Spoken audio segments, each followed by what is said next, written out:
Hello, friends. Welcome back to Ad Break in Progress.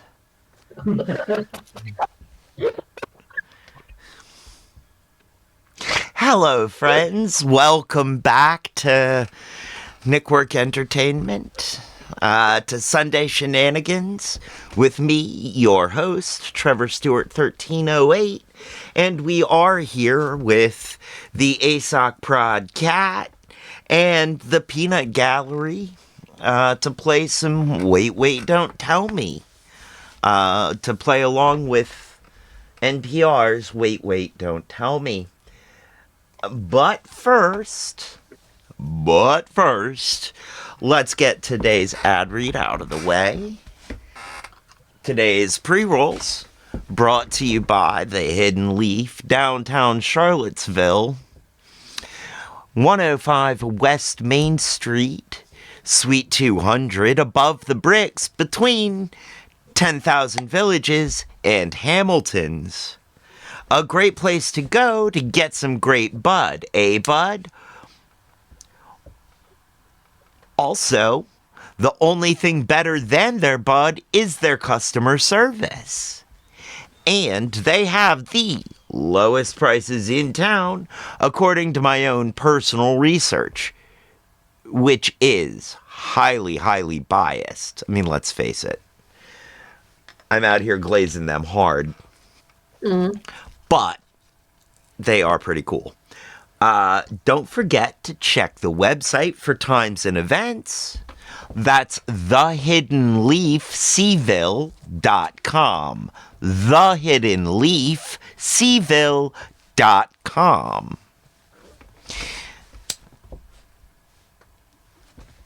And the last, finally, a note of disclosure. They are a business. We are an entertainment channel with political views. We endorse them wholeheartedly. They don't necessarily endorse any views that we hold.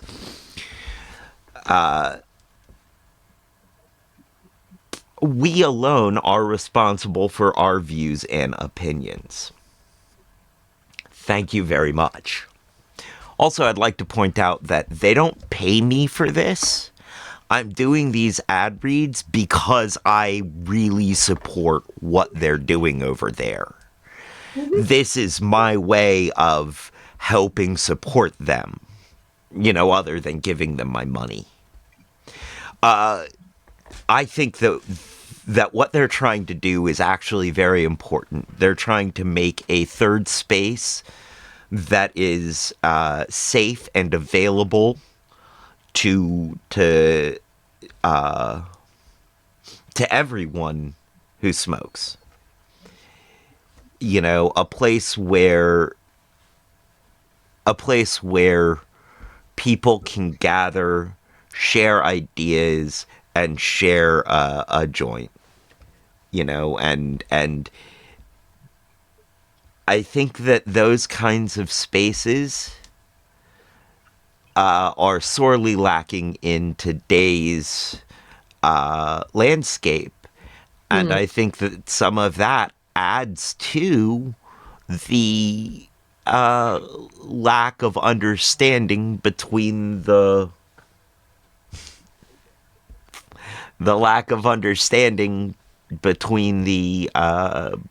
two sides.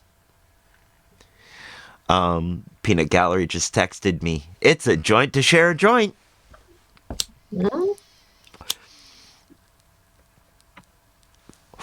They're attempting to build community, though. They're attempting to build a community over there at the Hidden Leaf.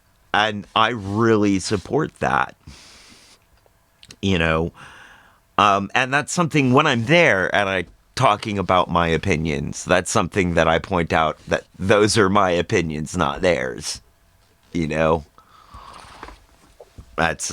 just how it is. I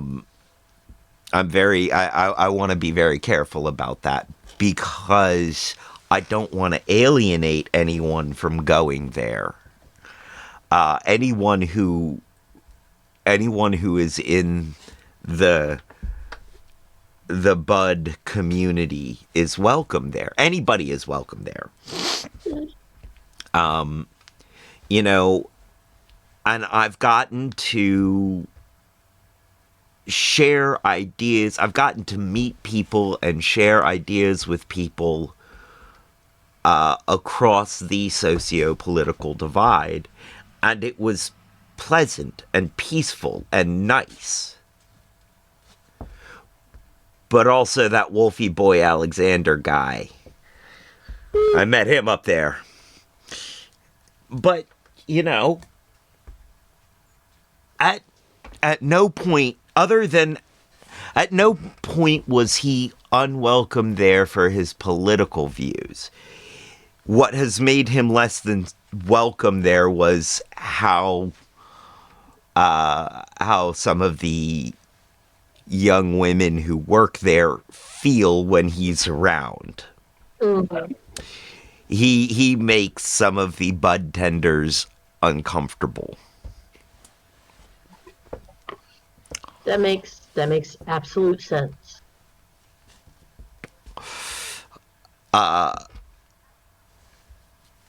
You know, he has been in several times since that.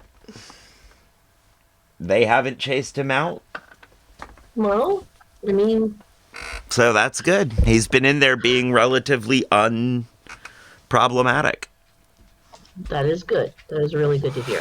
You know, and that's kind of the thing. Like, if you're not problematic, if you're chill, you know, it's a great place to be. If you're willing to be cool about it. And like, that's something that I need to make sure I continue to check in myself. Am I being cool while I am there? Like, I need to, you know. So, the Hidden Leaf. Community building. Downtown Charlottesville. Go check them out. Tell them I sent you. Actually do. If anybody's seeing this and this is their impetus to go check out the Hidden Leaf, tell them.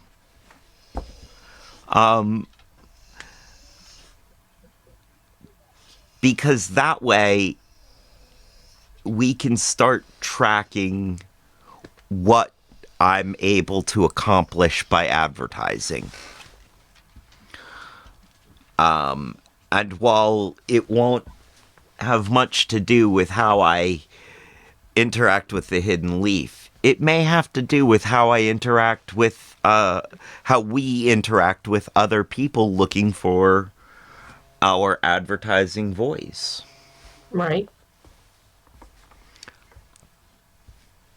So, well, there you go. Fair enough.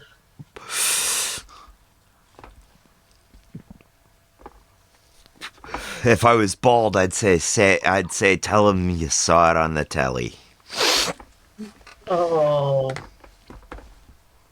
If I was bald, No. I would have a Hidden Leaf tattoo on my head. So I could tell him you saw it on the telly. Because that's a Telly Savalas haircut. Well, since you have hair, you need to have the hidden leaf tattoo on your head anyway. That way it can be a hidden leaf. That's a good one. That is. I'm considering that. I am considering that. Well, because every time I shave in my mohawk, there's room for tattoos on the sides. And I think now is the time I'm going to get a spider web on my skull. Or now is the time I'm going to get circuitry. Or something. See, the fact that I never, settle on what it is why I never do it. if I can settle on the idea and stick to it, then it is a tattooable idea. There, go with a cyber web, a hybrid between spiderweb and circuitry. All right. All right. You work That with Kat to design it, and I will totally do it. You work with Kat to design it. Work in Nikwork Entertainment. And we'll start using it as a logo for us. And I'll tattoo it on my skull. I will tattoo a Nikwork Entertainment logo on my skull.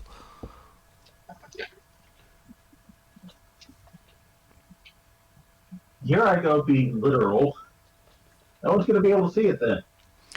Every time I shave my mohawk in, they will. No. It's still be covered by skin and muscle. oh, you're rude. Every time I got an MRI or a CT scan, they still wouldn't see it. It wouldn't show up. But this tells you how often I get X-rays, MRIs, and CT scans. That I actually thought about it. Yeah.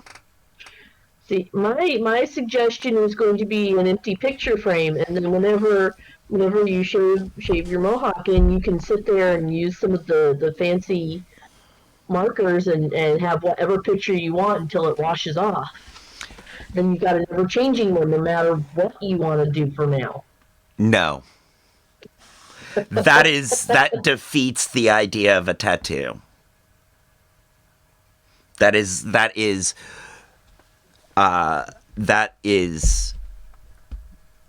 ontologically the opposite of what I am looking for. Fair enough. It's a cute idea. I like it. And I would do it if I didn't have such a deep connection to the idea that the tattoos are permanent. That this is a piece of permanence I'm putting on my body to represent something permanent. And that's why I have to be able to settle on an idea and stick with it for long enough before I get it done. It becomes this, it very much becomes this part of who I am. I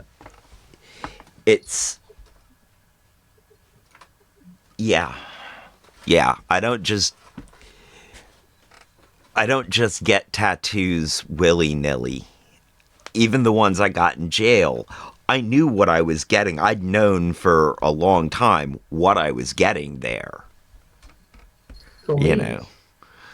It was just, oh look, now is the perfect time to get those ankle tattoos I was thinking about. So I think the empty picture frame idea is a great idea on someone else. No, that's fair. That is entirely fair. Looks good on you. Yeah, it's,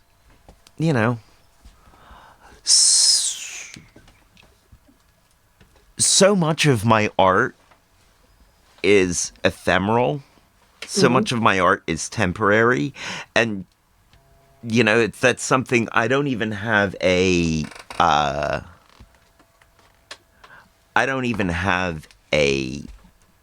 audience for a lot of my temporary and ephemeral art. And that's okay with me. I don't mind that. But sometimes there are things that I want to be permanent. There are things that I want to have stick around. And tattoos are one of those things. They're jewelry that I can't lose. Fair enough. Yeah.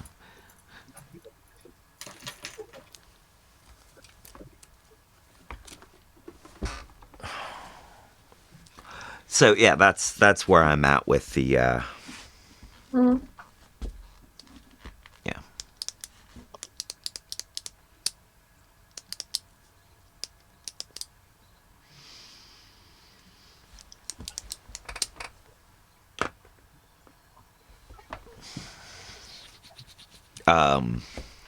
Wow. That was a conversation stopper, eh?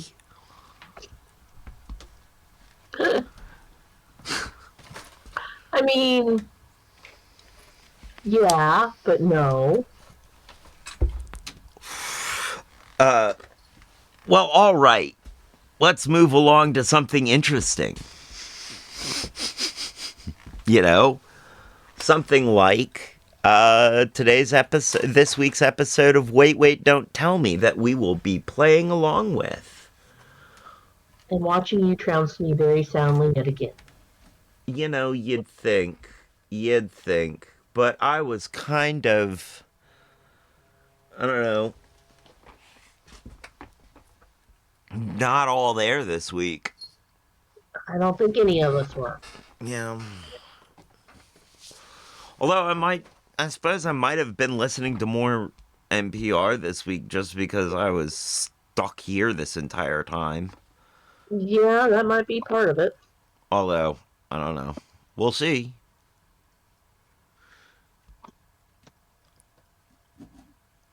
Huh. That's gonna be okay. That's gonna be fun. Ultra runner Tara Dower talks hallucinations and missing toenails. Yikes. Just me, Crystal.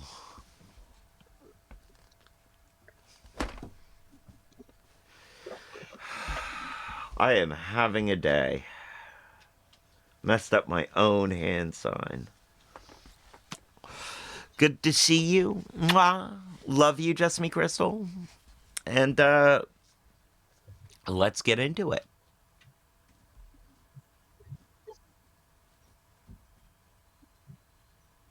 That is not what I meant to do. Oh, also, that would explain why I couldn't hear it. Oh dear. Has been playing all in the background the entire time. Can you hear it? And learn on Yes, your we can schedule. hear. A different future is closer than you think with Capella University. Learn more at capella.edu.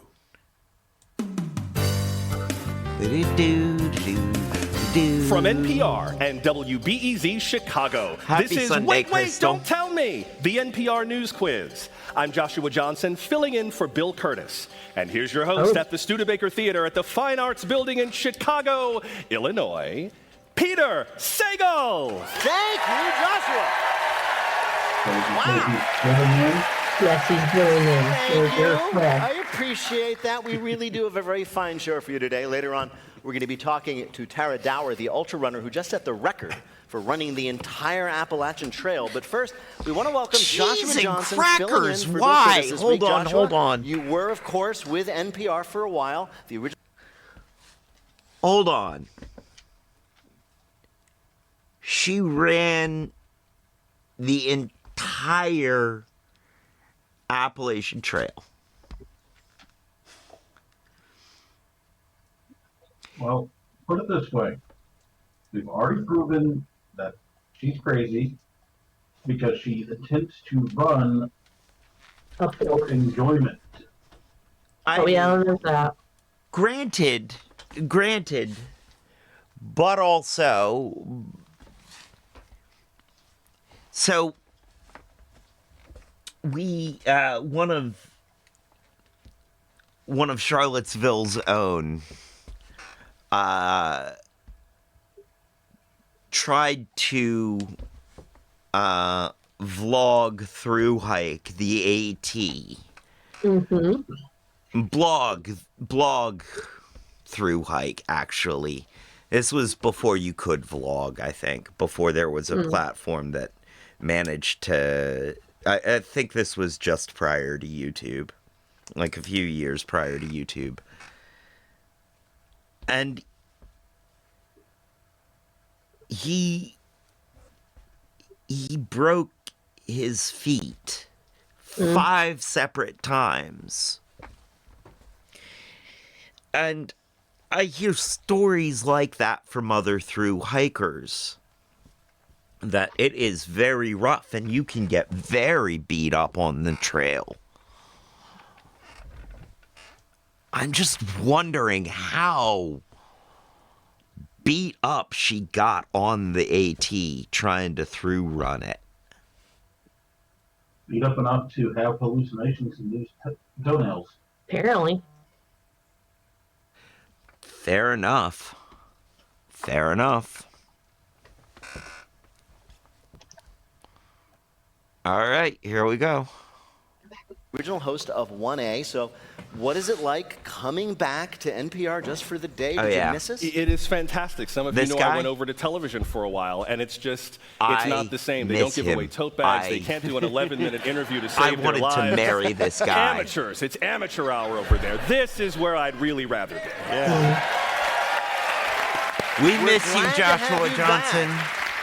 You out there are always welcome on our air, wherever you have gone off to. Then he left 1A and it broke my heart. 888-924-8924. I haven't been able to listen to it listener contestant. as Hi, much wait, don't tell anymore. me. Ever since. Hi, Peter. How are you? I'm well. Who's this? This is Molly Prospect from West Hartford, Connecticut. West Hartford, Connecticut. I know where that is. It's just west of Hartford. Very clever. What do you do there? I am a stay-at-home mom. You are? How many? 2 boys. 2 boys. You have 2 boys. How old are your 2 boys? So Patrick is 2.5 and Connor is 11 months. Or almost 11 months. Wow. You're just a little bit behind me. Peter is 1,000 months? How old I am. More than that, Peter, actually. Well, anyway, Molly, welcome to the show. Let me introduce you to our panel this week. First up, it's a contributor to CBS Sunday Morning. It's Faith Saley. Hey, Molly. Hey, Faith. Next, the comedian and host of the podcast Fake the Nation. It's Negin Farsad. Hey. And finally, an actor and writer who can be seen in the acclaimed improv show 2 Square at the UCB Theater in New York on November 20th. It's Peter Gross. Hi. So, Molly, we got everybody assembled here for you to play Who's Joshua this time. Joshua Johnson filling in for Bill Curtis is going to read you 3 quotations from the week's news. If you can correctly identify or explain 2 of them, you will win our prize. Any voice from our show you might choose on your voicemail. Are you ready to go? I'm ready. Okay, now your first quote is a 1-word headline from the German news site Zeit Online on Wednesday. Okay.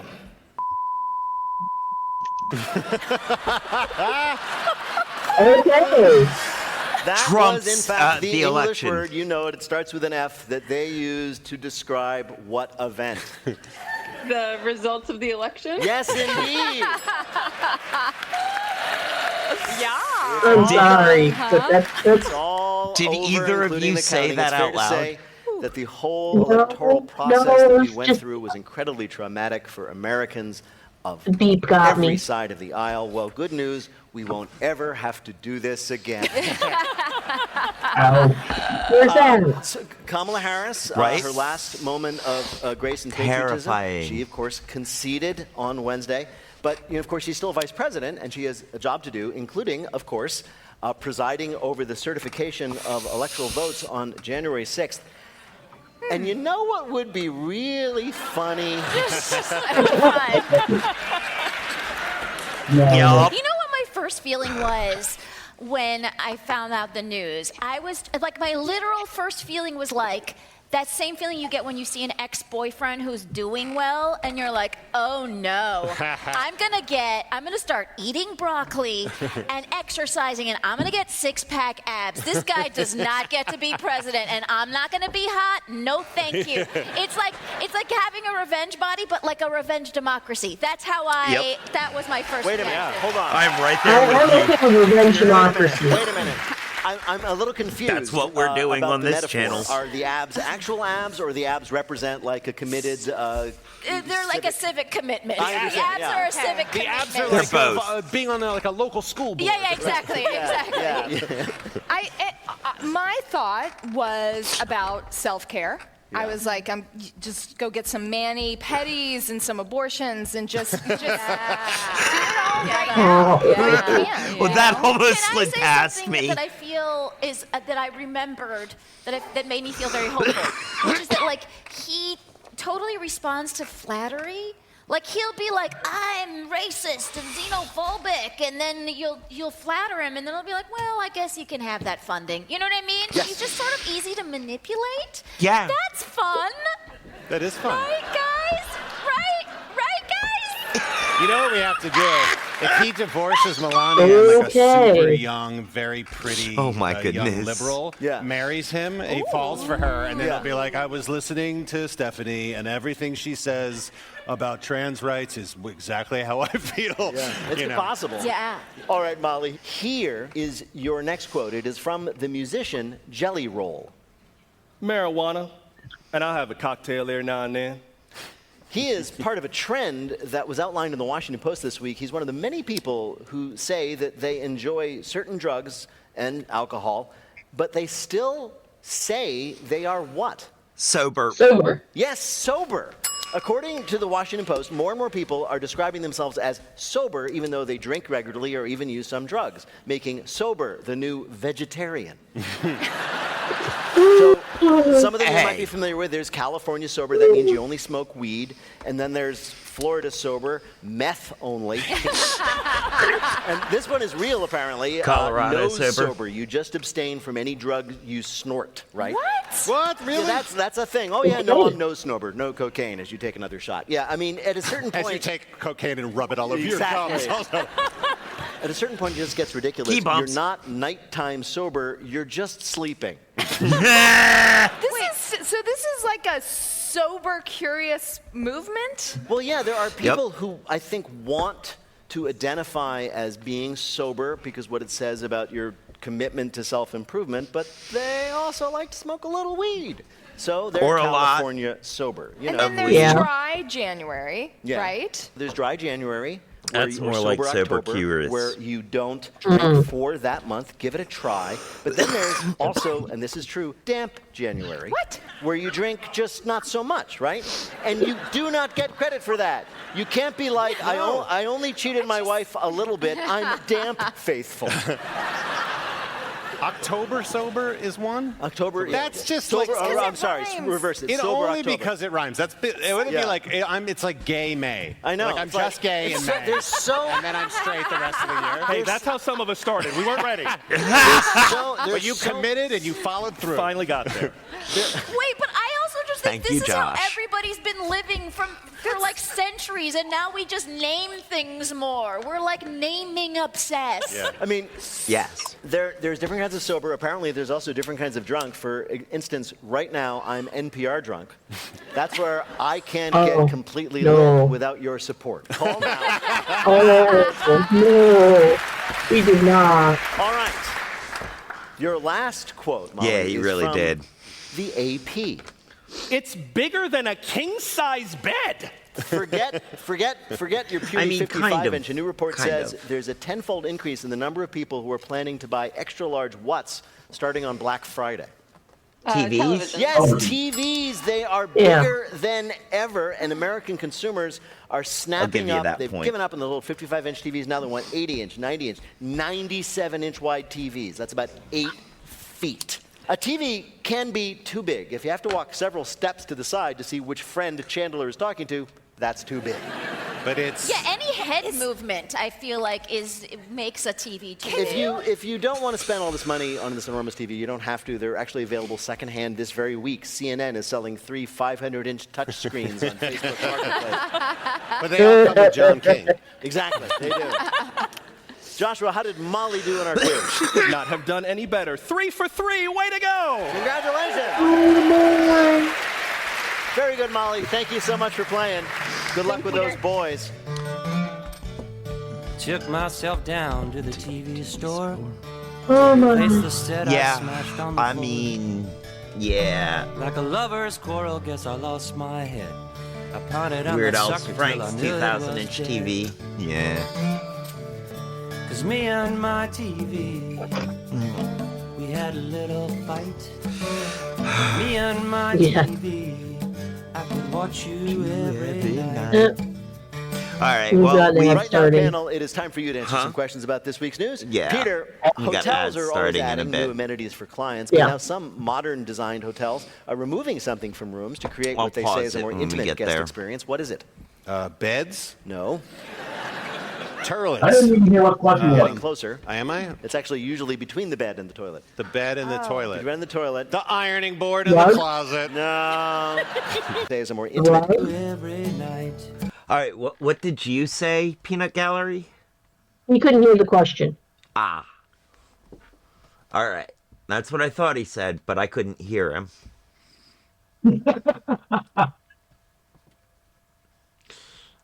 30 seconds. Every night. Right now, panel, it is time for you to answer some questions about this week's news. Peter, hotels are always adding new amenities for clients, but now some modern designed hotels are removing something from rooms to create what they say is a more intimate guest experience. What is it? Walls. Beds. No. Turlets. You're getting closer. Am I? It's actually usually between the bed and the toilet. The bed and the The toilet. bed and the toilet. The ironing board in the closet. No. The walls. The little thing you put your luggage like- on it's in the sort of- closet. All right. Well, we'll find out the answer when we get back from ads. We've got 2 votes for door and 1 vote for wall, it sounds like. 2 votes for door, 1 vote for wall. Uh-huh. All right.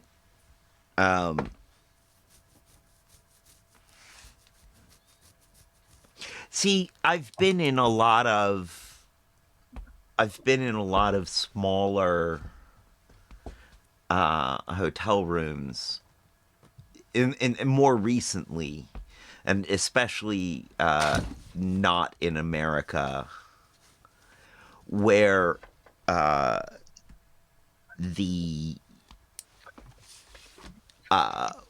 where they are more of an open floor plan. There isn't really a wall between the bathroom and the rest of it. And that, call me crazy, but no. Just no, I'm not with that. I don't, I have a shy bladder. Like, if there isn't a partition between urinals, I can't go. Midstream, somebody can walk up on me in a urinal if there's no partition, and it's just like, done.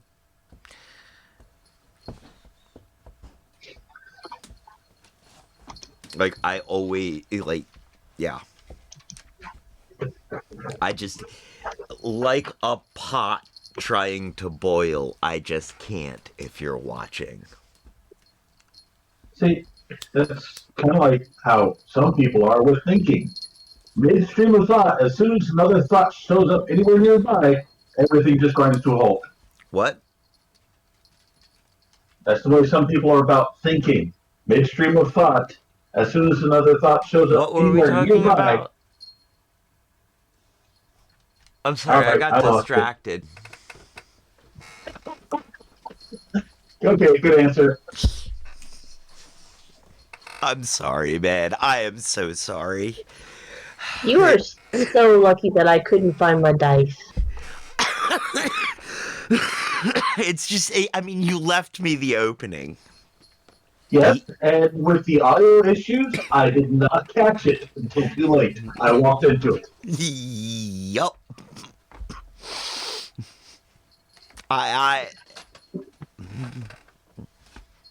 Okay. I'm gonna leave you 2 together and go get milk. 2 votes for door, 1 vote for window. Yep. No, you said wall.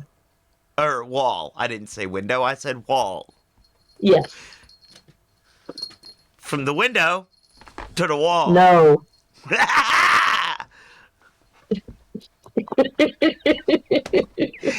Teedly elite.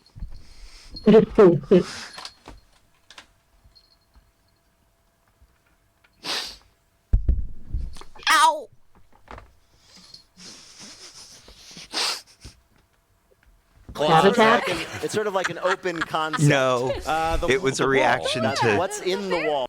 It was a reaction to smacking my dangling Chad and having it flip over the mic stand.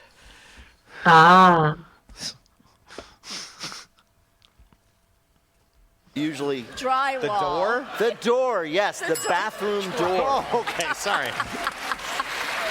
More Insulation. and more modern hotels are doing what they say saves money and space by designing rooms without bathroom doors, right? It began when a designer said, what do people staying in a hotel room really want? To be able to see from the bed straight to the toilet. And no one else was in the office that day. So they're facing criticism because it turns out some couples, strangely, do not want to watch each other poop. Exactly. I'm in a strictly, I'm one of those couples. We don't even admit to it. After like 10 years, we still don't admit to each other. I don't that even we like to either watch me poop or poop. fart. That's what I and mean. I'm very proud of that. Thank Wow. you. Yeah. Well, not Like- to be competitive, but my husband is so thoughtful that when we stay in a hotel and he, I suppose, has to do that, he says, I'm going to go off campus. And he goes to the lobby bathroom. That's how loving my husband is. I don't want to steal your thunder, but I've been dating this Okay. woman for 3 years. I have not pooped once. Not once. Out of respect for her. No, that's a horrible idea. It's disgusting. That's But ridiculous. one designer of these rooms explained that given space and budget constraints and modern construction, quote, sometimes privacy is just not going to happen, adding, you got eyelids, use them. That's the door. God gave you 2 doors on your eyes. Close the doors. Close your eye doors. Oh my. Eye Those eye doors. doors. Please delete that The before truth is Apple out hears there. it. It's our Bluff the Listener game. Call 1-888-WAIT-WAIT to play. We'll be back in a minute with more Wait, Wait, Don't Tell Me. What? She's looking for something to throw at me. So it was a good one. I said, that was just adorable.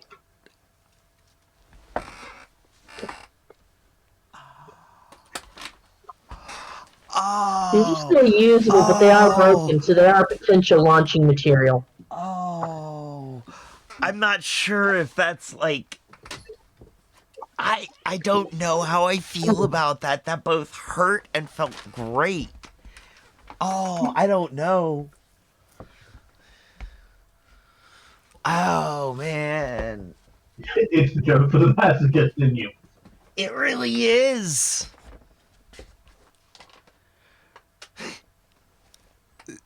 The masochist said, "Hurt me, please." The sadist said, "No."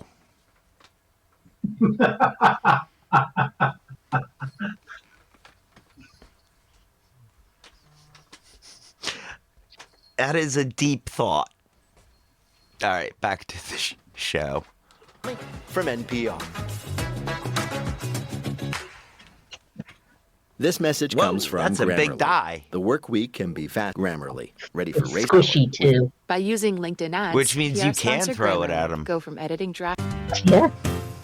From That's NPR good. and WBEZ Chicago, this is Wait, Wait, Don't Tell Me, the Although, NPR News I Quiz. don't think you can I'm throw Joshua hard enough to Johnson. get it We're at playing me. this week with Negin Farsad, I'll just bring it Faith with me Saley, so that the and next time Peter I see Gross. you, I can throw Here it at again you. is your host at the Studebaker Theater in Chicago, That's Illinois, Peter Sagal. Thank you, Joshua. That's okay. You still haven't seen your. Thank you all so much. Right now, it is time. You still haven't seen your camera person's jacket. I'll bring both guys. I'll just bring both dice with me, and then I can fling both of them at you. Yeah.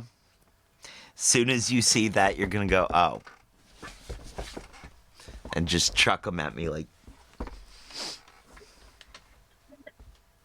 All right. Right now, it is time for the Wait, Wait, Don't Tell Me Bluff the Listener game. Call 1-888-WAIT-WAIT to play our game on the air. You can also check out the pinned post on our Instagram page, which is at WaitWaitNPR. All the info is there. Hi, you're on Wait, Wait, Don't Tell Me. Hi, this is Dahlia calling from Waltham, Massachusetts. Waltham, I know it well. Waltham, what do you do there? I'm a politics and psychology student at Brandeis University. Brandeis University, a famous institution of higher learning there, the alma mater of our friend Josh Gondelman. Well, that's cool. What kind of career do you look for I was not when aware you of have that that. degree? I don't know. We'll see. There you are. There you are, classic college student. I think that's great. Well, Dahlia, welcome to the show. You're going to play the game in which you must try to tell truth from fiction. Joshua, what is Dahlia's topic? I want to believe. Certain things defy our understanding. UFOs, psychic powers, people who clap when the plane lands.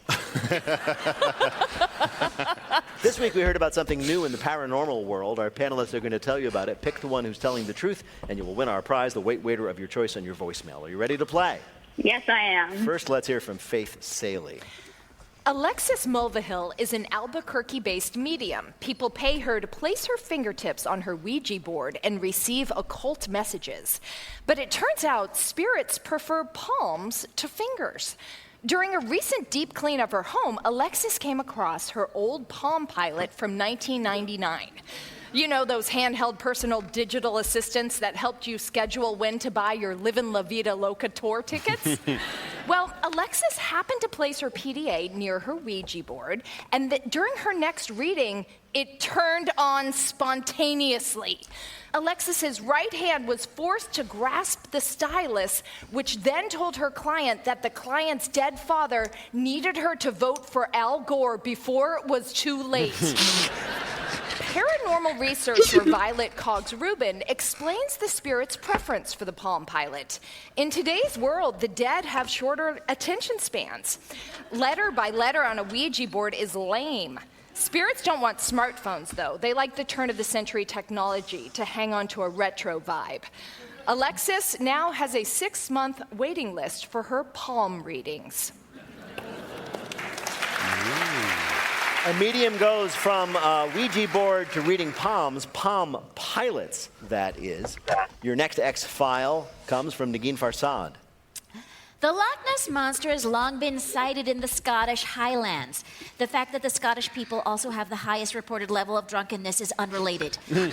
Loch Ness Monsters are big, they're slimy, and they've got incredibly long necks. But in a recent report from paranormal experts who specialize in maritime creatures, it turns out they have a horrible anatomy. Years of inbreeding have left them with genetic problems. You know, like how pugs can't breathe because of their short, flat faces, or how Chihuahuas shiver when it's 80 degrees out, or how cats behave like cats. The Loch Ness has a trove of weird inbred ailments, including hip dysplasia, elbow dysplasia, and most painfully, Loch Ness monsters can't really lift their necks because they're missing the necessary number of vertebrae to make it comfortable. You thought it was because they were being tactical, staying hidden underwater, but no, it's because they literally can't lift their heads. If you're ever drunk in the Scottish Highlands, in the distance, you'll hear a Loch Ness monster say, "Ah, my neck, my sciatica's acting up. If any of these people knew I could barely keep my head up, I would lose all my monster credibility." And that's how they talk. That is. The Loch Ness Monster is discovered to be suffering from centuries of inbreeding. Of course, it's stuck in a lake. Your last paranormal parable comes from Peter Gross. If you live in a haunted house, great news. Your ghost could die soon. That's right, the dead are dying twice. Brian Sterling Vett, who heads up a research organization called Project Half-Life, told the Daily Star, quote, "Many of our once famous ghosts could be literally dying," unquote. He claims ghosts are subject to the second law of thermodynamics, which says that energy will disperse and degrade over time, so they're essentially dying again. They're being cooked twice, like a paranormal baked potato. He also believes that the ghosts currently haunting us are likely under 100 years old, which is good, because nobody wants a 100-year-old ghost. By the time ghosts turn 40, they're just complaining about how lugging their chains around is aggregating their herniated disc. And then when they hit 70, they can't stop talking about the show Yellowstone. It's Costner's best performance since Dances with Wolves. At 80, they lose their hearing, and at 90, every other word out of their mouths is some kind of slur. So maybe them dying before 100 is just for the best. All right. So we heard some interesting news. It's a theory, from the but I don't think worlds so. beyond. Sort of. Was I'm it gonna go from with the first Faith one. Saley, Me too. a medium who found Hey. that her Palm Pilot was Yeah. in fact an even better medium for communicating with the spirits? We're from Negin all Farsad, voting the A. discovery that the Loch Ness monster Nessie is suffering from inbreeding, or from Peter Gross, a discovery by a prominent paranormal researcher that the ghosts who are already dead are dying. Which of these is the So I want to point out that I do have it on good authority from a dead person that the dead use dead technology. So they've been using Blackberries and Palm Pilots for a little while now.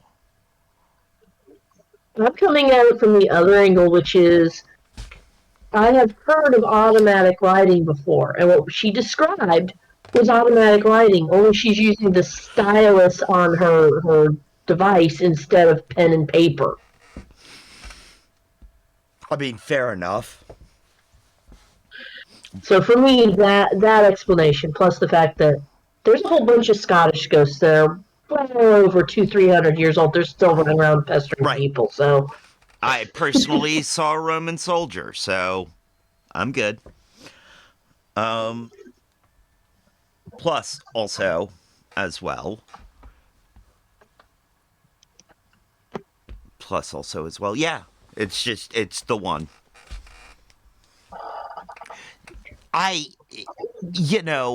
Although I will say leave it to some, some old millennial to feel like they have to make ghosts new again. Come up with an idea that makes them cool, man. Mm-hmm.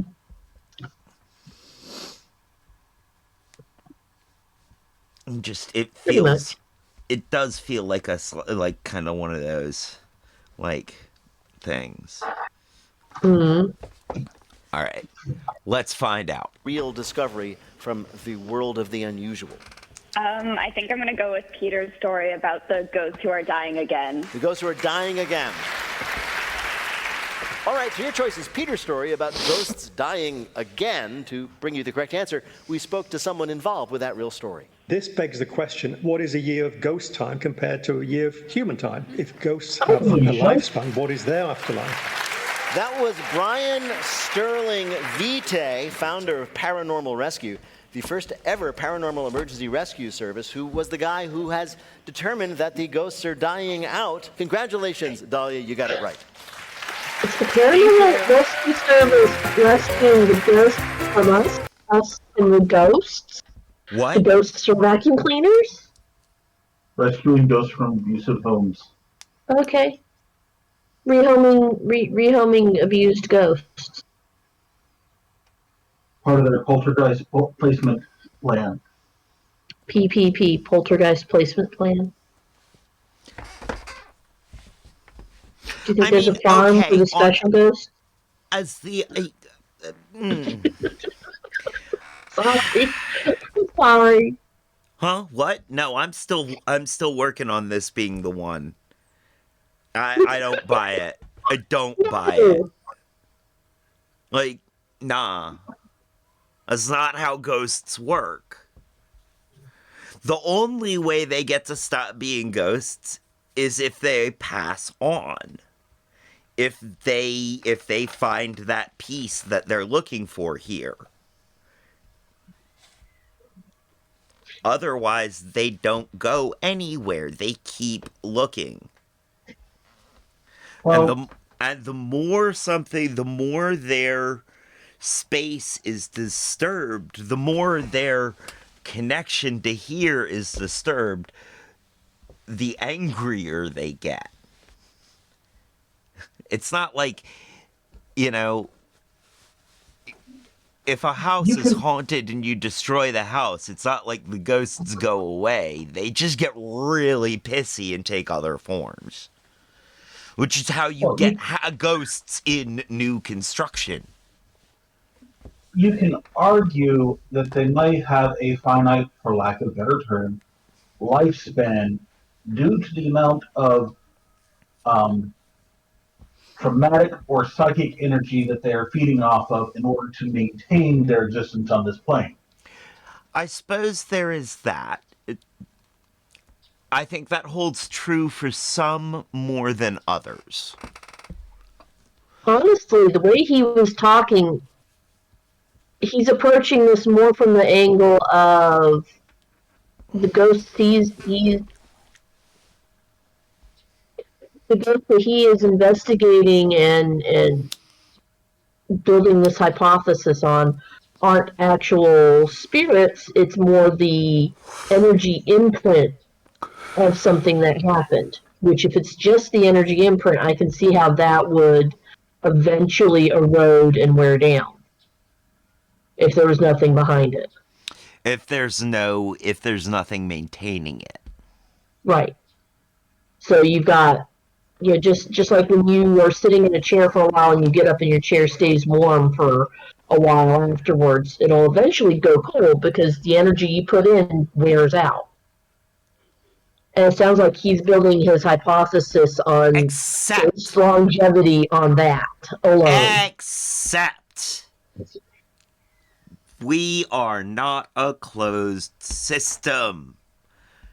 No. Ghosts are not drawing their energy from this side of the system. They're drawing it from the other side of the system. Ghosts are more like a wormhole from one system to another. A connection point that never got broke. That's an interesting way to look at it. Well, it all depends on, it could very well depend on how many different styles or types of ghostly or psychokinetic or spiritual entities we could be encountering. True.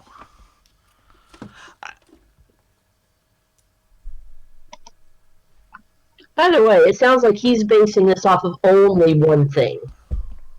What's that? What's that one thing? He's focused in on a very, very narrow perception of something. Like one very narrow definition of ghost. Either a very narrow definition of ghost or a very, very narrow focus point on causality. Oh, you've been here this long and now you're gone, and the only thing that I can link it to is the time. I can't link it to anything else. Right. Or won't link it to anything else. Right. Well, they can't continue ghosting you once their phone line's been disconnected. I hate you. Yeah, they can. They can just never write you a letter. I think I hate you more.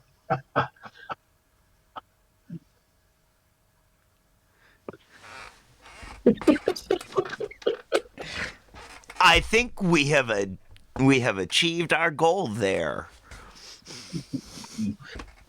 I'm about to go put on clothes and go leave the house for milk and leave you two alone. Good luck. Really? In the middle of the show?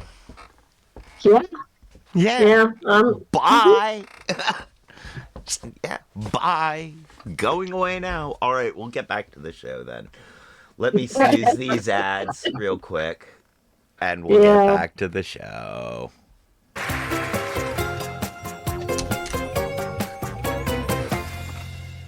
And now the game where we ask people about things they just don't know anything about. It's called Not My Job. The Appalachian Trail is about 2,200 miles long. And every now and then, people see how fast they can run the whole thing. This September, Tara Dower set a new record for men or women of 40 days, 18 hours, and 5 minutes, breaking the old record by 13 hours. We are grateful. It's quite a thing. And we are grateful that after doing that, she was still able to stay awake long enough to join us now. Tara Dower, welcome to Wait, Wait, Don't Tell Me. Thanks. I'm so excited to be here. We're very excited to have you. Speaking as a runner myself, and not nearly of that achievement, I'm extremely impressed. First question, did we get the numbers right? About 2,200 miles, end to end, Maine to Georgia, and you did it in 40 days, 18 hours, 5 minutes. Is that right? 6 minutes. Oh, excuse me. Oh, you are scrupulous. So break that Hey, down man. to travel that that matters. far in that period of time. It does. How far did you have to travel per day, and how much time did it take to travel, to run every day? Jesus. The least amount of miles I did in a day was about 35, and the most I ever did was 62 in a day. And every day I was moving for about, on average, like 17 and a half hours a day. 17 and a half No. hours. No. That's kind of amazing. And how much were you able to sleep? On average, about 5 hours. And at what point, I mean, I guess you ran from Maine to Georgia, so were you starting to hallucinate by the time you were in New York, say? Yeah, well, the compounding exhaustion came around, I'd say Maryland, it got pretty bad. I remember some like little hallucinations I had, like little devils sitting on logs. And I saw a white cat and a lion, and I saw my friend sitting on a log. So the hallucinations were getting pretty bad around like the middle of the trail. Maryland is about halfway through. Well, I wonder if there's people who have hiked it and they'd be like, no, it's must be comforting knowing like that's not. Yeah. Sitting on a log. I hate to tell her this, but some of those weren't hallucinations, eh? Considering she's going through effectively Maryland and Virginia woods at that point. Right? I mean, you've got... I'll tell you what else it was. Not deer. No, not deer. Not deer. We'll look at something and go, that is just not a deer. I mean, technically, if she was in Virginia, there could have been a gazelle running around. Oh, that is possible. Because we did have a whole bunch of them get loose. Yeah. Yeah, and there are, I mean, primates escaped from... Yeah, I didn't know how many of them she ran into, just thought they were a hallucination. Just saying. We have no idea. We haven't heard anything from the Global Animal Freedom Front or the Global Animal Freedom Foundation in a while. So we do not know. I mean, they went underground. They went underground a while ago. Hibernating? Well, I'm not so sure. I think they just are pretending to. I think it's more. I think it's more of a torpor. I'm just saying though. Yeah. So like, I don't know. Plus, in Appalachia, in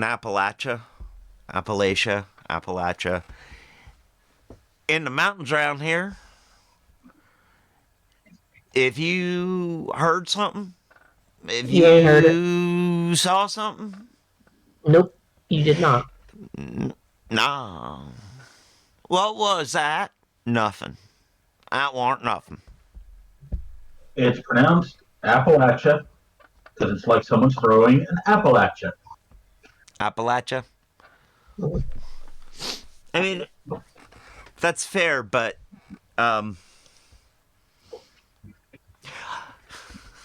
one, no offense, y'all ain't from around here. Excuse me? You came from I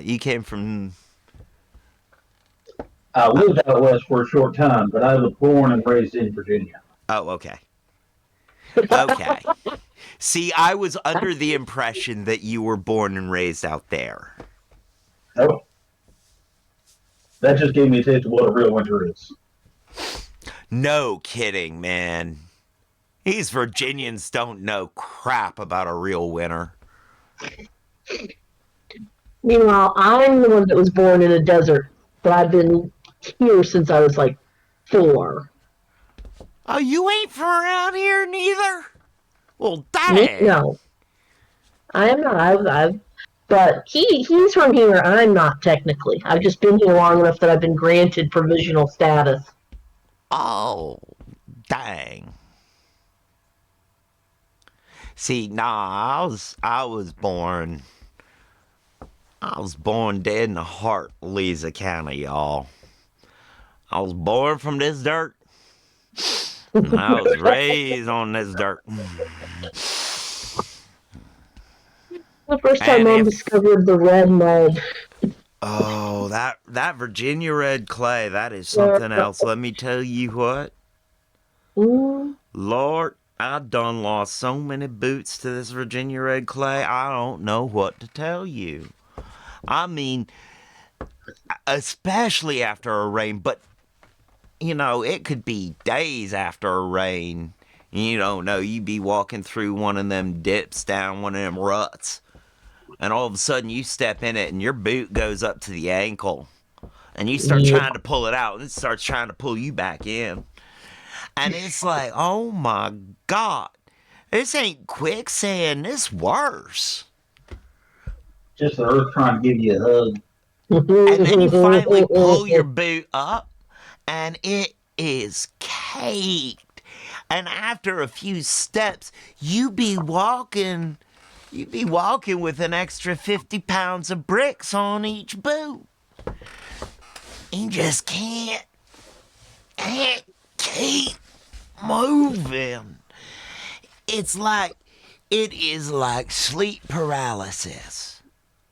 It is exactly like that, being able to not run when you asleep. And it is terrifying.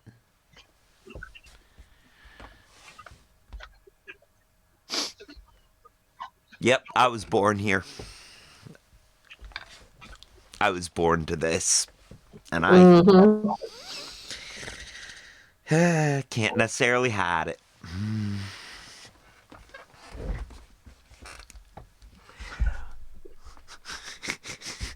Oh dear.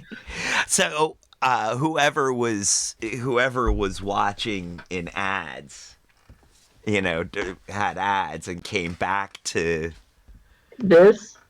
Yeah, that accent talking about trying to run with 100 pounds of bricks on each boot, and it being like sleep paralysis, and it's like, what did I just come back to?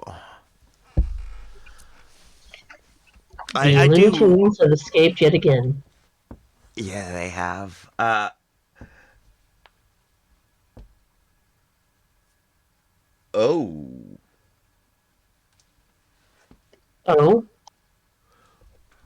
We'll have to talk about that sometime, Peanut Gallery, but wow. You want to talk about it right now? Not for on-air consumption. Huh? Not for on-air consumption. Okay. We'll come back to that someday. On to the show. So the hallucinations were getting pretty bad around like the middle of the trail. Maryland is about halfway through. Well, I wonder if there's people who have hiked it and they were like, no, that's just Maryland. Yeah. Yeah.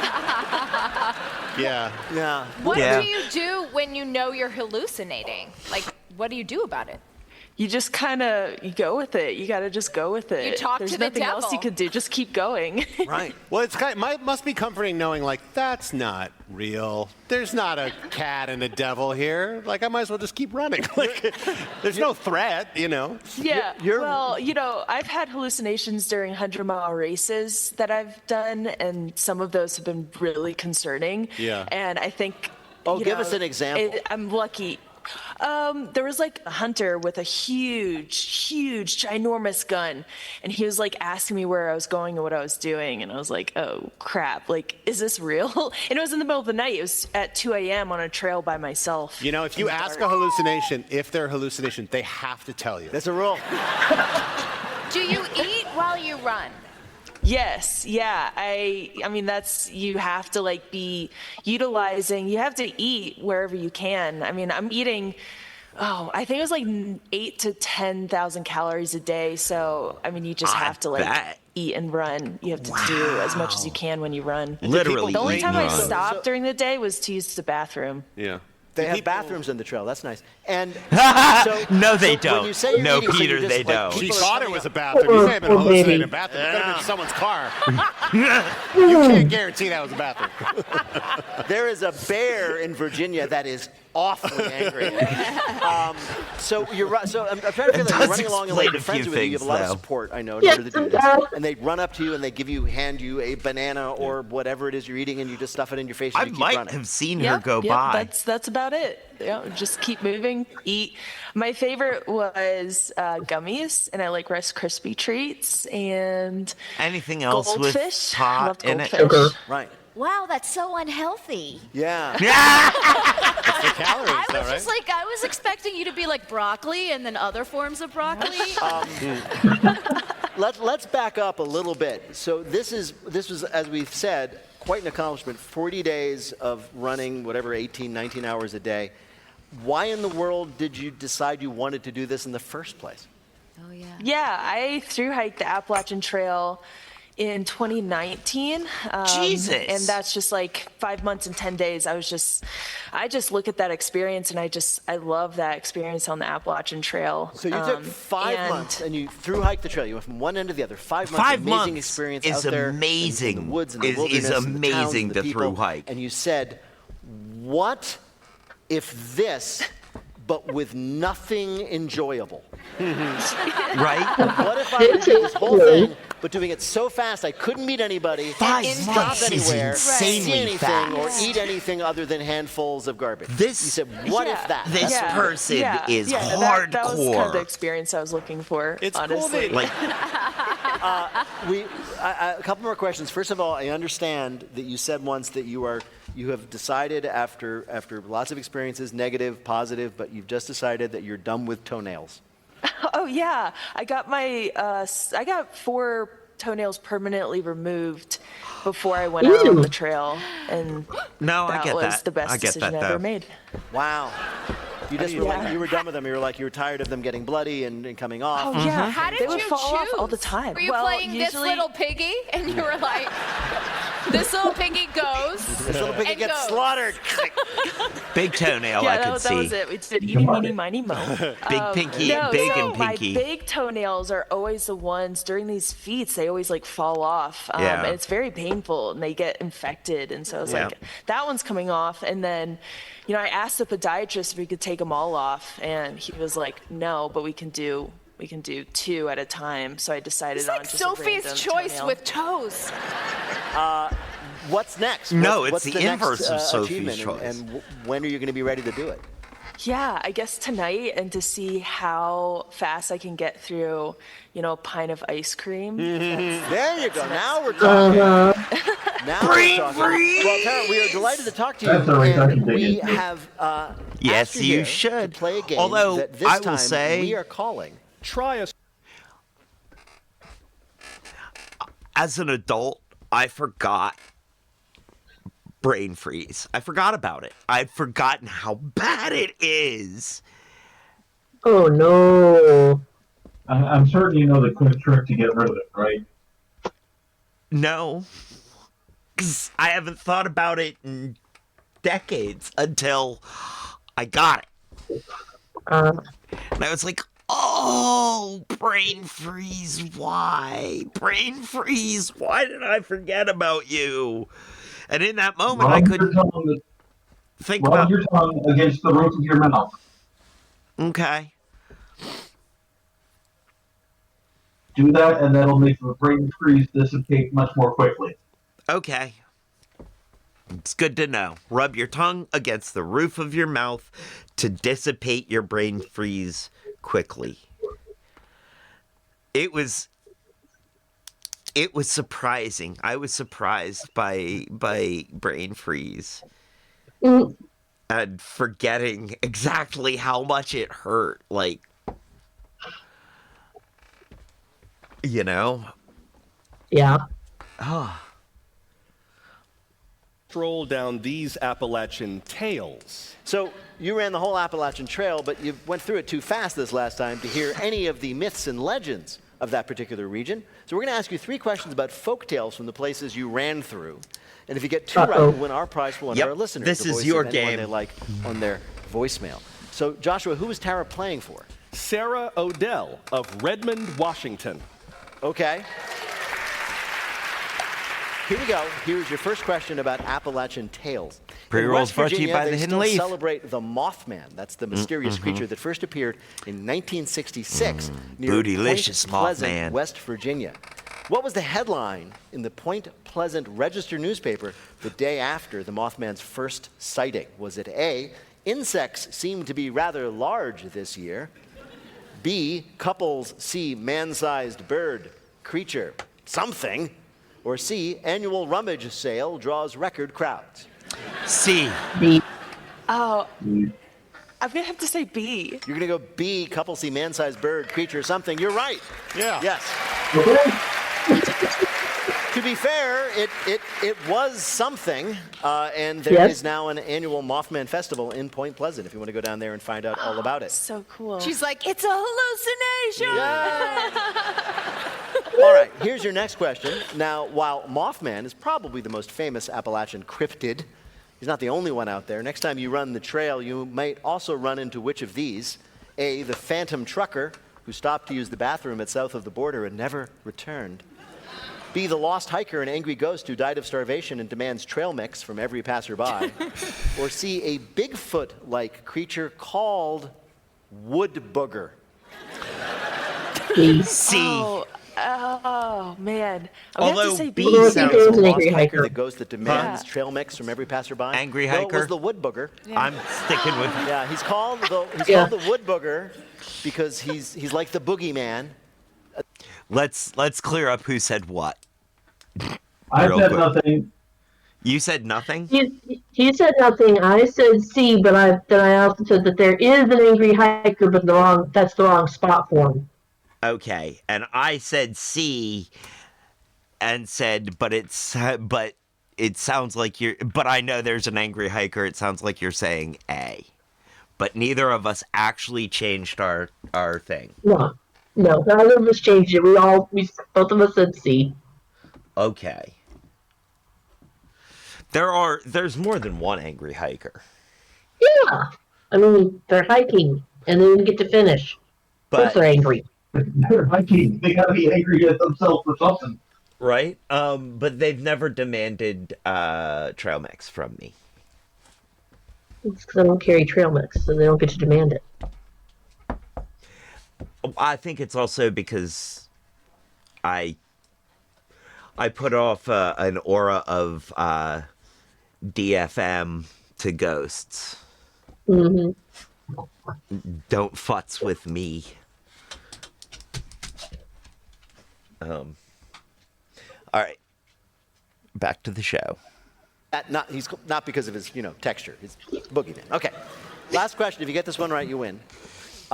You've heard of Sasquatch, right? There are stories of Sasquatch in the area.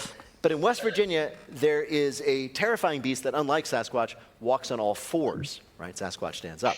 What do they call this mysterious creature? A, Not deer. the sheep squatch. B, big feet. Or C, independent Senator Joe Manchin. C. A. 2 votes for A, 1 for B. What were the first? Wait, First one was Squatch and Big Seep Feet. Squatch, Big Feet, or Independent Senator Joe Manchin. I would say A. You're going for A, Sheep Squatch. That's right, Tara. It's called Sheep Squatch because of its thick white fur, or so they say.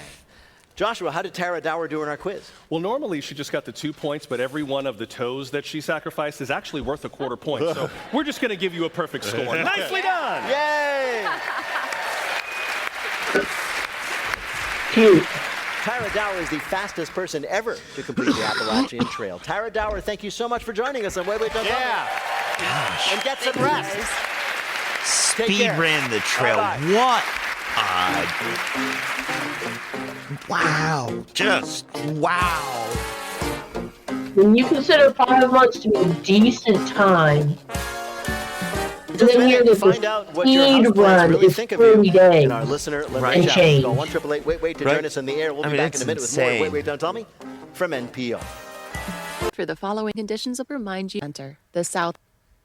At least it was all downhill because she was going from Maine to Georgia. She wasn't going up as she was busy. It doesn't work. I understand that it doesn't work that way, but It feels like pretty it much should. all of the people I associate with recently think that way. It's like, Well, at least she was running from Maine to Georgia, not Georgia to Maine. Why's that? It's all downhill. yeah. Arguably, in a sense, it actually is. Factually, yes. Also, I do believe that they are higher in Maine. The mountains themselves are higher in Maine, and they do get shorter the further south you go. That is exactly what I was talking about. Okay. So it is really literally all downhill. It's downhill downhill. from there. Right. But but no, you're still running up mountains. Like But at least when she got down closer to Georgia, it was more a case of you're finishing on a much more, I'm not going to say level because none of it's level, but you're finishing on a much lower slope than if you had run the other direction and then you had to go up that one last really, really, really huge hill to finish. right. No. I agree. I agree with that. That's why if you're gonna speed run the trail, you go from Maine to Georgia.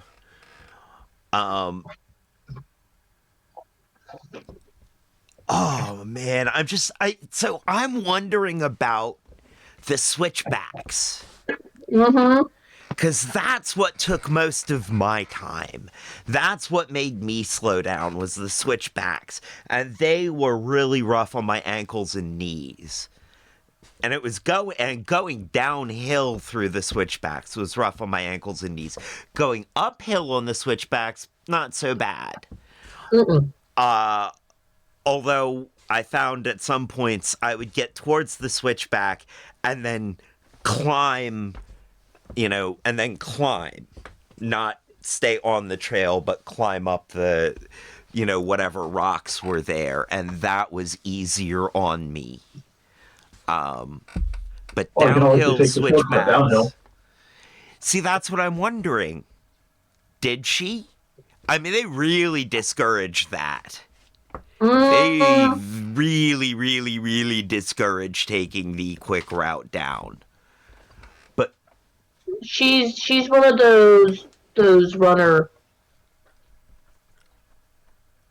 types that if you were to take a shortcut, that would mess with your time. That would mess with your validity. So I don't think so. that would invalidate your... Right. It's not a shortcut. It's just not touching all points of the trail. Which would invalidate her claim to have done it the fastest. If you're going to put yourself through all that She wants hardship, to touch the whole of all points of the trail. That wants to Exactly. be the... Okay. because if you're going to Okay, now that brings up a question of...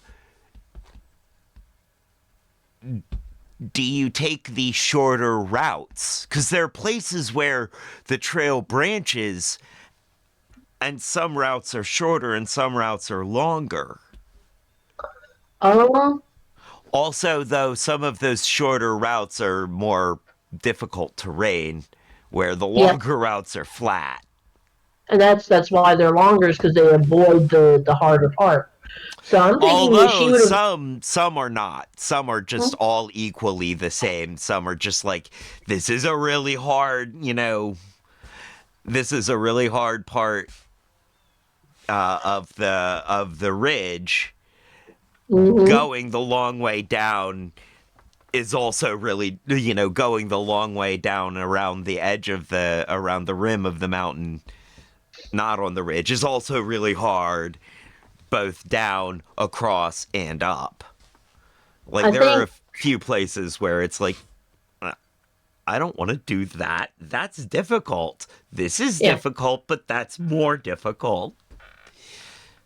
Yeah, no, I think she would have taken advantage of every short spot that was legitimate.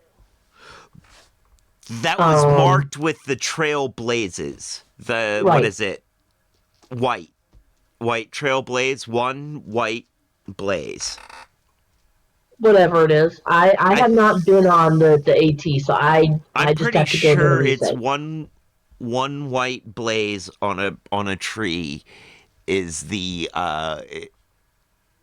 marker, and then 2 is an alternate route, 2 white blazes, and a blue blaze is a non-AT trail that sometimes crosses the AT. Are non-AT trails that sometimes cross, and I think they're like state trails. Right. What kind of blue blazes are you talking about? Cute. A blaze is a painted stripe on a tree, and they mark trails. The AT, the Appalachian Trail, is marked by a white stripe on trees. Sorry, buddy, there is not room for you to get up there. The cats have taken it over. If you want to disturb the cats, you can go, but, like, do you really want to disturb the cats? And what do you expect me to do about this? That's the real question. He's put his head on my knee like he actually expects me to do something about this. You're going to move the cat and let him get up there. No, I'm not.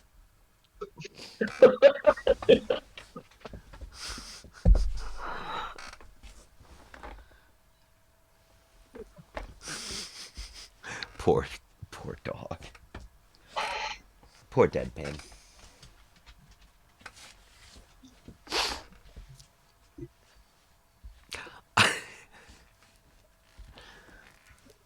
I am not disturbing quietly sleeping cats, because quietly sleeping cats means they're not disturbing other people.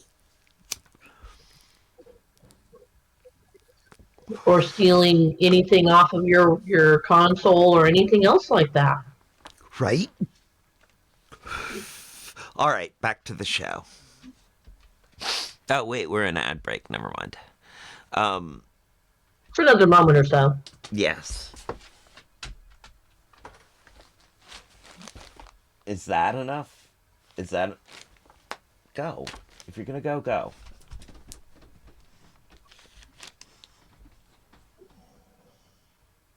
Of course, he could always do what our German Shepherd did, which is just kind of walk over and lay down on the cat. Peanut Gallery said you'd know all about blazing, wouldn't you? Yes, I would. You know, Deadpan Dog is very careful about the cats because they're so small. They must be delicate. That's how he treats anything smaller than him. Which is good. It's excellent. But It's also small, just it must be delicate. I mean, Yep. yeah. When he gets attacked by smaller dogs, he gives me this look of, dude, what should I do? Does it know that I'll like really hurt it if I hit it? It's like, I mean, I have to intervene because he won't, like, he'll barely defend himself against anything smaller than him. Right. Which worries me a little because, like, he's a little bigger than coyotes. Like, would he be just way too gentle with coyotes? I don't think so. Okay. I think they have a body language that would make him go, never mind. You're a viable target. Also, or he'd try to play with them. Because he has that, he's got that I'm friends with everybody body language, and that might that might work. That might. I don't want to ever find out. Oh no. Is that real? Is what real? Are you hallucinating? I am reading something to see when this came out. When what came out? Apparently a vodka that's made with grain grown at Chernobyl.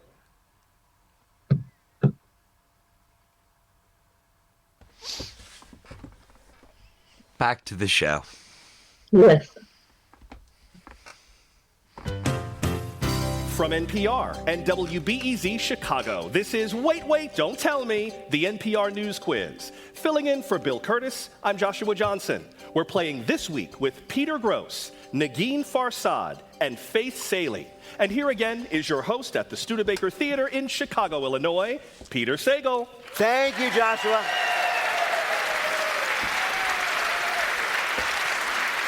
In just a minute, it's a classic man versus poem showdown in our listener limerick challenge. If you'd like to play, give us a call at 1-888-WAIT-WAIT.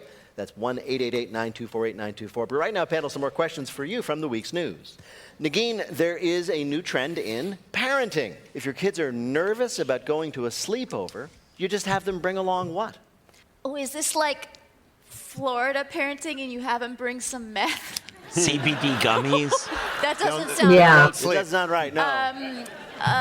You have them bring like a stuffy, like a little No, stuffy. that's old school. This is the new thing. Oh, this is a Stuffy's new. not Oh, going to help. so you have them bring their little at-home robot. No, I'll It's a I'll futuristic give you a thing. hint. You can bring matching Kanga and Roo sleeping bags. Oh, so you mom. bring your parent? No, you bring you. Right, the parent. Exactly, you bring the parent. Yes, goes to the sleepover, right? So you're nervous about what kind of environment you're sending your kid into at their friend's house? Right. Well, pack your pajamas, your favorite stuffy, and go Like- do some reconnaissance. It's called a mommy and me sleepover. No, thank. This is why the Surgeon General said that parenting is a health crisis. It really is. Because of stuff not like that- this. It's not bad because it's a good time because you're friends with the parents. The kids play, the parents you? chat and have cocktails. The parents No, no, need to be no, no, no. child sober. That's what they need to be. Just no children at all. Yes. I would also dispute that you're friends with the parents. I don't Yeah. think that everybody, parents here and across America, are you friends with all of your kids' friends' parents? Right. Like No. friends? Not Right. really. And- And all the people who know me, I love you, you're great. yeah. But like, you're not like sleepover. You don't want to go like sleep over at the house of all these people. Is Right. this? Do you actually spend the night, or do you, You do. come over? Oh No, you no, do. no, You no. do. You do. This is it's great. If you're going to do this, if you're going to This go sounds with your like kid a to sleepover, let me 20s just and put it 30s wide. thing, Remember and to it's ask a the way other of parents throwing first. a house You don't party wanna with show your up at the kids. house and say, "Thanks for inviting Yes. Arlo. He's allergic to peanuts, and I cannot Which is abide hilarious domestic considering violence." we're in the 20s. Again. Yes. This is. Uh-huh. I'm just saying. This is an excuse to throw parties. Because this actually sounds like my childhood. And yeah, that actually sounds like what my parents did. Mm-hmm. Like, yeah, we would go over to, but they had this family friend circle. And I was friends with their kids by necessity. Because those were the kids that I was exposed to. Mm-hmm. And it was usually really just a chance for the parents to party. Mm-hmm.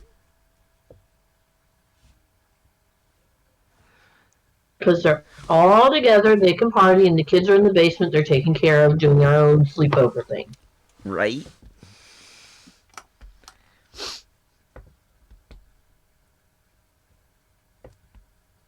Now, once I got out of, once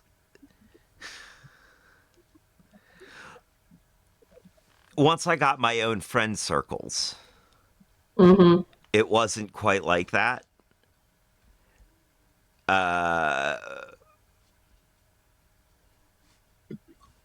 But I was only encouraged to go to sleepovers at very specific households. Hardly ever allowed to be. And in retrospect, I could see why. I could see. Never mind. We don't need to dig into this. Yep. With my family, it was, oh, you've got a friend who's invited you over to a sleepover? Cool. Get the heck out of my house. Right. Go away. I love you, but I want some me time. Go away, children. Yeah. I think I'm going to press play. Okay. Nagin, to accommodate aging millennials and Gen Xers, some nightclubs in New York are introducing what? Oh, cots. Close. Beds? They're actually introducing, I'm going to give it to you, they're introducing bedtimes. Yeah. Bedtimes like The people who used to go clubbing back in the 90s, they loved staying up all night to party. But on the other hand, have you heard about this I'm new not show, giving it to me Matlock, yet. with Kathy Bates? That's great. So to lure these people back in, some clubs are offering evenings of music and dancing that absolutely end at 10 p.m. sharp, so you can go home. One such party promised 90s music, and they told people to come in 90s era costumes. And all the attendees said, hey, people back in the 90s wore flannel pajama pants and stained T-shirts, right? That's a look. Yes. Are they selling out like crazy? Yeah, people love to go. They And must be. also, it helps because they're starting to offer early bird specials. Come at 4:30 p.m. and your Molly is half off. I feel like I would have loved this at every age. I didn't get that. I mean, you know I what did I not mean? get Like, the who doesn't point want to there. like go out, get No. messed up, and like make out with a stranger, but then like have a good night's rest, and then wake up and go to work feeling good. Well, of course, another reason to do this, to have the older people come in early and leave, is so the young people don't have old people at their club. In fact, it's great, right? The millennials show up, they leave at 10. The young people show up, right, when the millennials go home to go to bed. And when the young people go home at 4 a.m., the baby boomers all come in because they had to get up to pee and couldn't go back to sleep. It's the circle of life.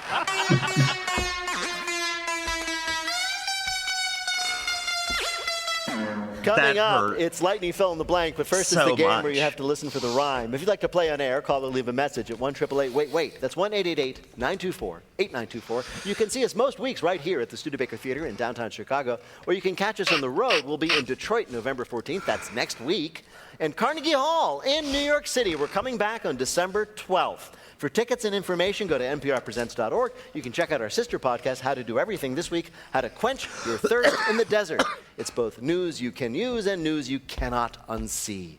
Hi, you're on Wait, Don't Tell Me. Hi, how are you? I'm well. Who's this? Excellent. I'm Luke. I'm from Philadelphia, Pennsylvania. Philadelphia, Pennsylvania. What do you do there in the beautiful city of brotherly love?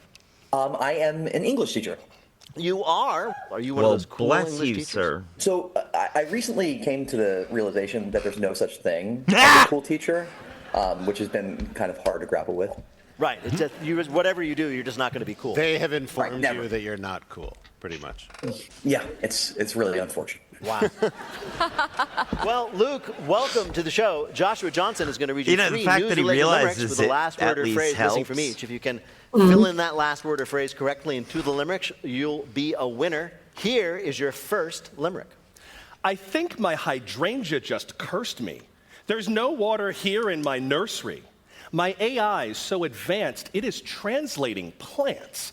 And they mostly just tell me they're thirsty. Scott, could you read it again? Ooh. You get one for free. Could you read it Here we again? go. Okay, all right. Here we go. I think my hydrangea just cursed me. There's no water here in my nursery. My AI is so advanced, it is translating plants. And they mostly just tell me they're Blanking. Luke, yes. from one English major to another, it's an approximate rhyme. Yeah. Okay, great. Yeah, I don't know. I'm coming up blank. It's okay. It's thirsty. Thirsty. Tell me they're thirsty. This week, we learned about the demonstration of new technology that, if installed everywhere, will allow your plants to talk to you using AI. We and a all series got of sensors that. in the soil. So, right? Yes, we did. You can ask your plants, how are you? And the plant will say, I need a bit more water. And then you forget about it, and you leave town for a few weeks, and you ignore the text, and then you get one last text from your plant that says, murderer! Yes. Of course, once you start letting your plants talk to you, it's a slippery slope. I mean, you don't need to get texts every time your plants are like, dude, I just saw the sexiest bee. All right, here is your next limerick. At the airport, I face too much drama. Good thing Andean beasts remain calma. Their soft, fluffy fleece gives passengers peace. Yep. Now I'm fine, because I'm petting a llama. A llama, yes. Hey. There is now a comfort llama at the Portland, Oregon airport. That's great for anyone who's afraid of flying, but what about a person who's afraid of flying and llamas? Oh, God. I love this. This is in Portland? This is, of course it's This in Portland. feels I'm going to feels Portland. Right. Yeah, it's very important. Portland. Every city should have like something that corresponds to it that is in the airport that you can pet. Like in Chicago, it would be like a big like cow or something like that, like a stockyard. In New York, pig. it would be a rat. that In you New York, can it'd be a pet. rat. Yeah, That's yeah, It's yeah. funny. Like a In Boston, it would be like a racist. No, dude. it's actually kind of funny. This is In Virginia, it would be a not deer. In LaGuardia Airport, You just don't this wanna last pet week, that. a It raccoon didn't fell through happen. the ceiling. Yeah. And the airport attendant was like, no, that's our comfort raccoon. Yeah, people who are nervous about flying can come over here and pet the raccoon. All right, very good. Here is your last limerick. We vampire bats fly for fun. It's the groundwork that gets the job done. When we drop from the skies, the cows jump in surprise. So we land nearby, sneak, and then run? Yes, run! Exciting / horrifying news from the New York Times. Vampire bats can run really fast. The article is titled "You May Not Be Able to Outrun a Vampire Bat." And they look seriously, this was creepy the when they most do it. alarming They headline in run. the New York Times this whole week. They look kind of like the wheelers That's not from fair. Return to Man, Oz. like, It really you is. get another, it'd be like, and they have guns. Like, Exactly. I do hate it though, personally, when I go to the gym. What did you say? When they're running, they look kind of like the wheelers from Return to Oz. Yeah. Yeah, they do, and it's not okay. It is not okay. They look like weren't okay either. Exactly. right. They were also in they something like that was in the Dark Crystal, but it wasn't. It wasn't as creepy, but it was still like Those things nah. were on stilts and were not on meth. The wheelers were on wheels and on meth. And arguably, the vampire bats in Florida are on meth as well.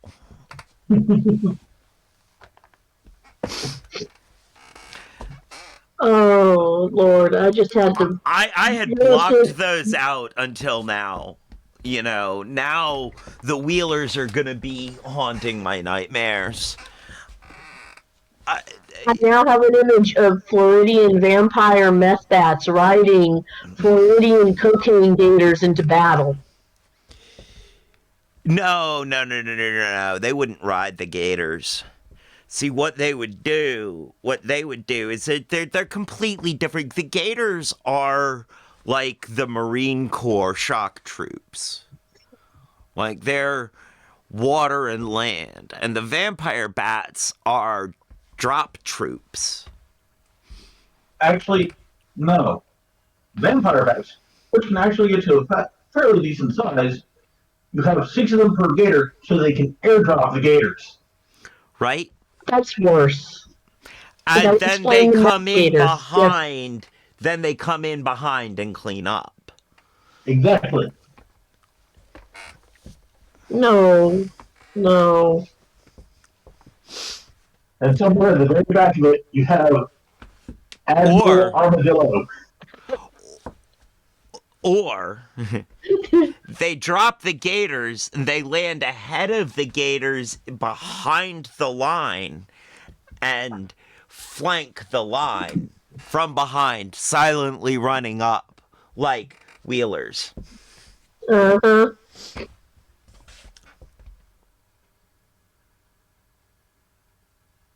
Ew. That is a nightmare battle scene. If any of the artists in the area want to give that one a try, that could be fun. Post it in the Discord. I'm considering that writing up a short story and sending it to Netflix. Here, make this, give me money.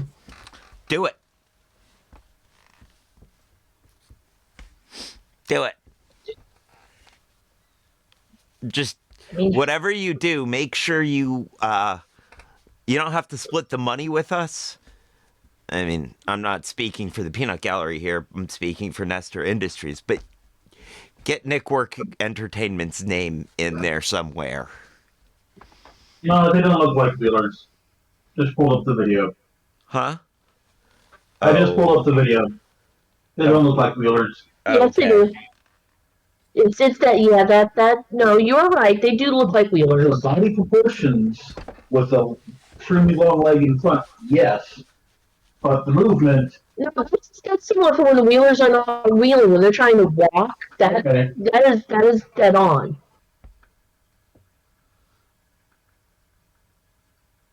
Yeah, no. All right. I'm good. Thank you. Write the script. Next. Write the script. Write the concept. Send in the elevator pitch to Netflix. Do it. And all the treadmills are being used by bats. You guys have wings. Joshua, how did Luke do? He did well enough to become the very first cool teacher in the history of education. 2 out of 3, my friend. Nicely done. Thank you. That's actually, Luke, that's I actually don't know. Do your students listen to the show? Do you think NPRs are going to give you very many cool points for high school students.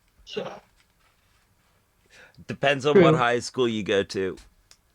Fair enough. The legendary Pine Tree Academy where I went. We're going to go ahead and give it a false name.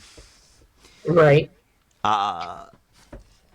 The Pine Tree Academy where I went. Yeah, you would earn cool points if you yeah. NPR would earn you cool points. NPR, PBS, yep. Even with the students, especially the older students. Mm-hmm. Most of us were forced to listen to 15 minutes to a half an hour and in some cases, up to 2 hours of NPR a day while we were in the car with our parents. Yes. And so, and I mean, other than it was, part of the background of my childhood on the commune, all the all things considered, music, piano music for all things considered, like their theme song,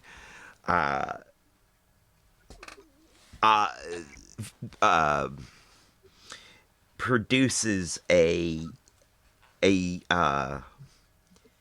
behavioral ingrained reaction in me towards being hungry. Pavlovian response. That's where I'm working. That's what I'm working on. It activates a Pavlovian response in me of hunger because it was the background music of making dinner. That makes a lot of sense. For my entire childhood. My entire childhood. I mean, that was what I... yeah. Yep. So the sound now hearing the sound of All Things Considered, the theme music of All Things Considered, I get a memory activated smell of cooking onions and garlic and hunger because of it. And that Pavlovian response, that Pavlovian response comes with AURL, oral, like scent based Scent and hearing. Yeah, scent, audio, and yeah, like it manufactures the smell though. I could be somewhere where they're, miles away from any cooking onions, and it's still like, I smell it still in my memory. Like those pathways. Even though the chemicals aren't in my nose, the pathways in my brain light up. Mm-hmm. Like that's a pretty deep connection to NPR. Yep.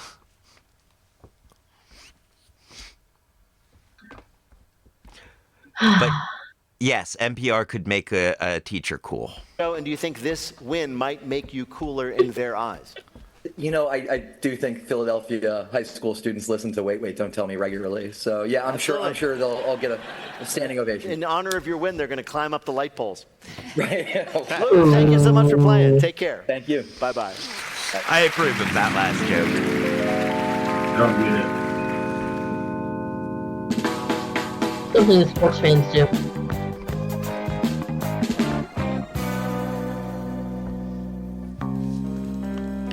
All right, we probably have one more commercial This message break comes from them. Capital One, Yup. offering commercial solutions you can. We'll match it. Get matched at Mattress Firm's Black Friday sale and sleep at night. Restrictions apply. See mattressfirm.com or store for details. Well, it's time for our final game, Lightning Fill in the Blank. Each of our players will have 60 seconds. All in right, which to guys, answer as ready? many fill-in-the-blank questions as they can. Ready. Each correct answer is worth 2 You points. ready? Joshua, Not can you really, give us but the hey. scores? I can indeed. Faith has 2 points. Nagin and Peter both have 3 points. All right, Faith, you are in third place. That means you're up first. Fill in the blank following Donald Trump's win. Blank delivered a speech to the nation on Kamala Thursday. Harris. Kamala Harris. No, it was actually President Biden on Thursday. She was Wednesday. On Tuesday, Australia announced it would introduce legislation to set a minimum age for using blank. Social media. Right, best known for his work on Michael Jackson's Thriller, among many other albums. Super producer Blank passed away at the age of 91. Quincy Quincy Jones. Jones. Right, on Thursday, 27 million residents of California were placed on alert as rescue workers battled blanks. Wildfires. Right, this week a man was banned from future New York marathons after he brought blank to this year's race. Oh, a llama. Handgun? An entire camera crew on Wednesday. Oregon, Ohio State, Georgia, and Miami topped the blank playoff rankings. College football? Right. On Tuesday, a business in Taiwan became the first ice cream shop to be awarded a blank.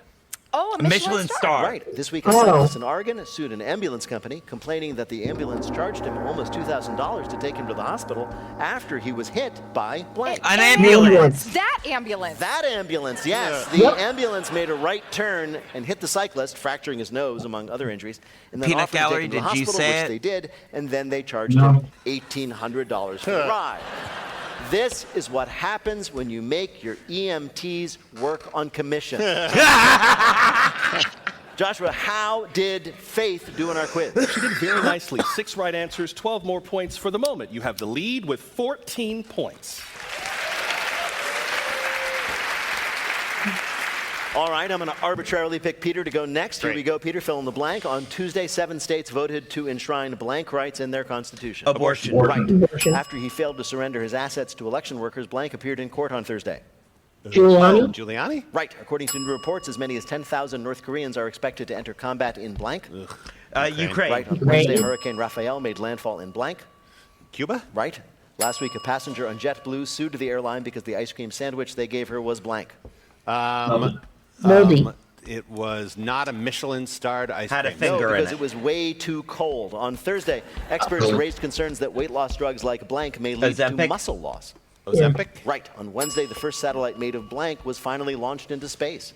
Cheese? Recycled Tinfoil? material. No, wood. This week, a woman in England was confused after her cat brought a mouse into the house and then blanked. Put Let on it some go? Barry White and It started rolling over. Close. The cat fed the mouse dinner. The woman said, and then put on some Barry White. Buy me dinner first, baby. The woman said she was shocked when her cat brought a live mouse inside, set it in front of its own food dish, and let it eat as much cat food as it wanted. Even weirder was when, just before he set the mouse down, the cat said, "Have you ever dined with us before?" Well, we do things a little differently around here. Or it's sadistic. It was like, yes, I want to fatten you up before I eat you. Joshua, how did Peter Gross do in our quiz? Pretty well. He got 5 right for 10 more points, 13 points, but Faith retains the lead. All right, so how much then does Nagin need to win? 6 right answers will do it. All right, here you go. Okay. This is for the game, Nagin. On Thursday, a new study confirmed that 2024 will be the blankest year on record. Hottest. Right. On Tuesday, the Prime Minister of Spain said the country was working to find those still missing after devastating blanks hit the area. Earthquakes.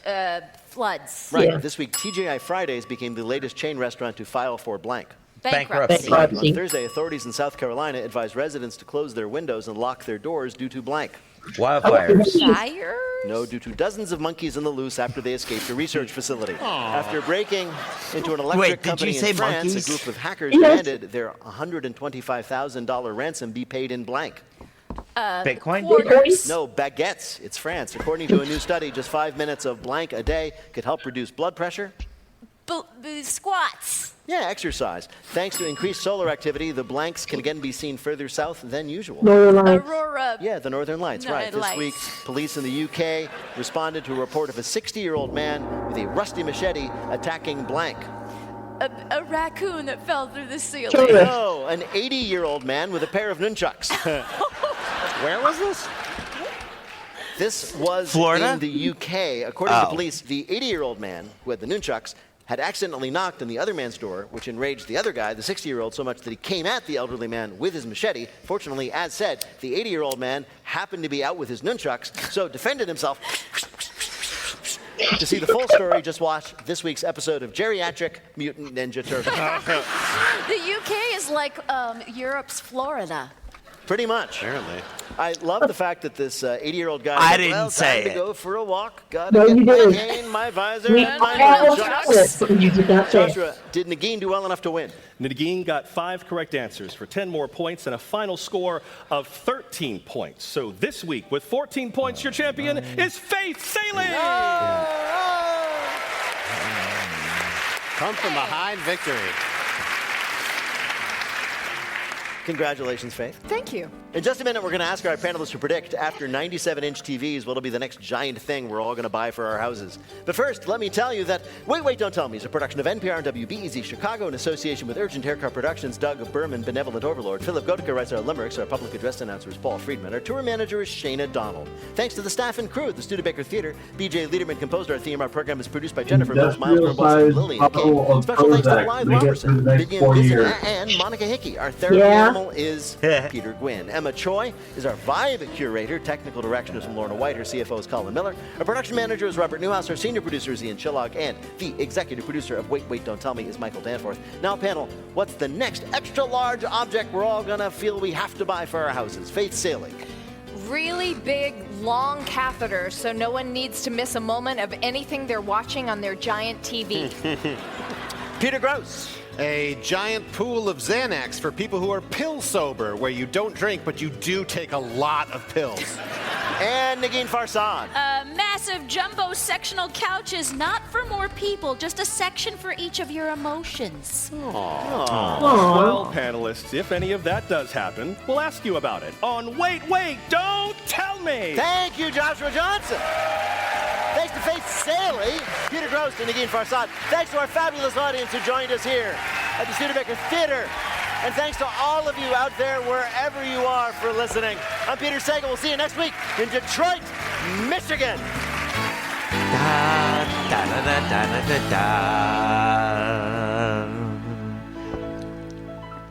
This is NPR. This message comes from Jackson. Well, okay, no, this is not NPR, but... Well, all right. Thank you, friends, for joining us. Thank you guys for joining us. I am going to rush through the ending because all of a sudden I have to pee really bad. Okay. Thank you, Just Me Crystal, for joining us in the chat. Thank you, all of you, for joining us here. Now is the time on the show when I say, as they say around here, 2 up, 2 down, VA, double deuces. We're out, y'all.